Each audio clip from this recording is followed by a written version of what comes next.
अस्सलाम वालेकुम जी। 11 एकड़ ज़मीन बराए फ़रोख्त है। लीला मोटरवे इंटरचेंज, तहसील पिंड दादन खान, ज़िला इसका झेलम है।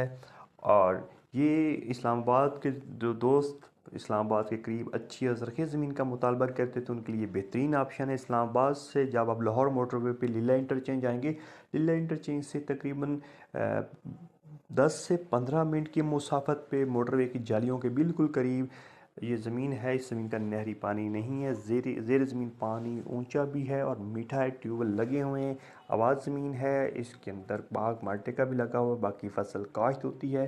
कंप्यूटराइज रिकॉर्ड है, लड़ाई झगड़ा नहीं है, सिंगल ओनर है, फॉर रजिस्ट्री है, फौरी इंतकाल है जी।